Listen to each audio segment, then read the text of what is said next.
Os manipuladores mais perigosos raramente parecem perigosos. Eles não chegam gritando, não demonstram controle de forma óbvia e muitas vezes parecem exatamente o contrário. Calmos, confiantes, observadores, carismáticos, porque o verdadeiro controle psicológico quase nunca começa pela força. Ele começa pela percepção. Primeiro eles observam, analisam emoções, inseguranças, necessidade de aprovação, medos, limites emocionais. Manipuladores entendem algo que a maioria ignora. Pessoas emocionalmente cansadas se tornam mais vulneráveis. Então começa o jogo psicológico. Pequenas distorções, pequenas culpas, pequenas dúvidas.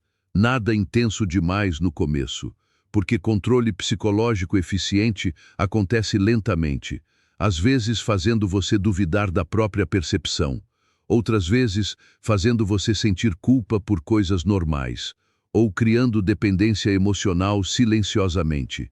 E existe uma característica assustadora nisso tudo.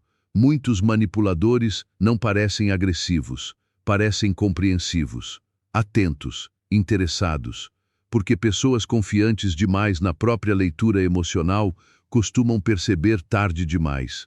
Mas talvez a parte mais perigosa não seja a manipulação em si, e sim o fato de que ela altera a percepção da realidade aos poucos. A vítima começa a questionar a própria memória, a própria intuição, as próprias emoções.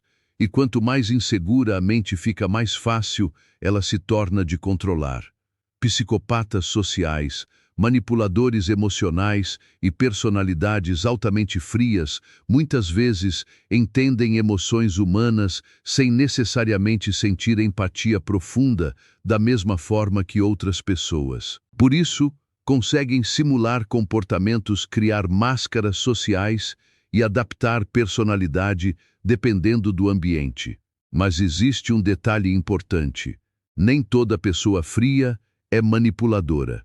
Nem toda pessoa manipuladora possui transtornos psicológicos. E comportamento humano é muito mais complexo do que rótulos simplistas. Então, como identificar sinais perigosos? Observe padrões, contradições constantes, necessidade excessiva de controle, mentiras frequentes, falta de responsabilidade emocional, capacidade de mudar completamente de comportamento dependendo de quem está observando. Manipulação raramente acontece de forma explícita. Ela cresce no detalhe, no desgaste, na repetição.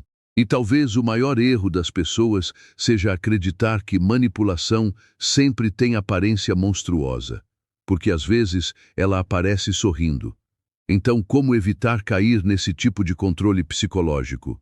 Fortalecendo percepção, aprendendo a observar padrões ao invés de palavras, protegendo limites emocionais e, principalmente, não ignorando desconfortos constantes que sua mente tenta alertar, porque a mente humana percebe sinais muito antes de aceitar a verdade. Psique sombria, os bastidores invisíveis da manipulação humana.